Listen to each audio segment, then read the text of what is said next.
Well, last year Dan told us it was 78 degrees. A big change this year, though. Yeah, I can't remember it being that warm on Halloween. Me neither. All I know is right now, these kids just got to bundle up and have an umbrella potentially handy, right? Oh, yeah. The good news is a lot of the wet weather that we saw, especially to kick off today, when we kicked off today and there was driving rain with these gusty winds, it was not a nice setup, but luckily, most of that wet weather has moved out. What hasn't moved out, though, is we are still tracking some pretty good winds. So here we are taking a look at our future winds, and this is 6 p.m. We're still seeing these winds. 35 to even around 40 miles per hour. We do have some isolated power outages, especially here in the Cattaraugus and Allegheny counties.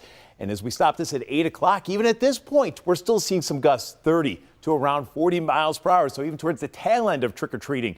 Still going to be quite gusty, but it's later tonight. Here we are shortly before midnight. Now we're beginning to see the numbers drop down into the 20s, and those numbers will continue to fall, leading to what should be a much quieter and calmer upcoming weekend. Now, as far as the rain goes, because we are still dealing with a little bit of lingering rain for areas well to the east, especially if you're watching the areas of Orleans, Genesee County, also a couple of spot showers into the southern tier. Even those showers will be drying up as we go to the next couple of hours. In fact, here we are at 8 p.m. If you're going to be hanging out even late evening, notice there's not much showing up on the radar. So outside of a stray sprinkle, I think most spots are dry at this point. We'll still have temperatures in the 40s, but that gusty wind, remember, it is adding an extra chill. It's making it feel as though it's in the 30s. So be prepared for those kind of temperatures.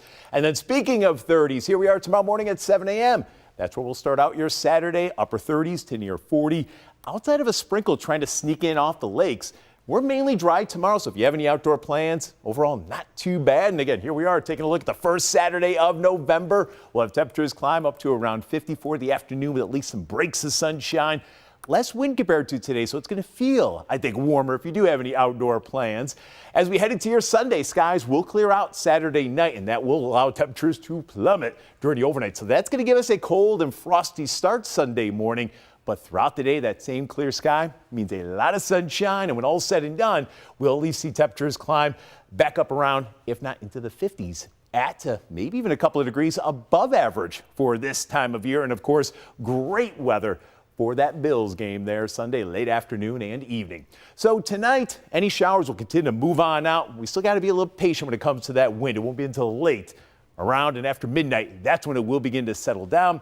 Temperatures by tomorrow morning, upper 30s and low 40s. And as we take a look at your weekend forecast, again, overall looking pretty good here, especially for the first weekend of November. We'll have breaks of sunshine develop tomorrow. Less wind compared to today with nothing more than a spotty shower trying to sneak in off the lakes.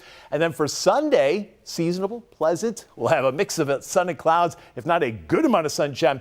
And the temperatures do climb back into the 50s. Remember, this is also the weekend. We set those clocks back an hour there Saturday night, so remember that before you go to bed tomorrow night. And of course, leading into what will be that very pleasant day on Sunday. And here is that game day forecast. At kickoff, we'll have temperatures around 50 with just a few clouds mixed in with sunshine. Winds are going to be very light, so no issue there. And we'll have temperatures settle into the 40s as we do get into the game. Remember, kickoff 4:25. But with that time change, sunset shortly after 5 o'clock. So just keep that in mind there on Sunday. You got that earlier sunset, and even into next week, that first week of November, no big shots of cold weather, just a couple of minor systems later Monday and sometime around late Wednesday of next week.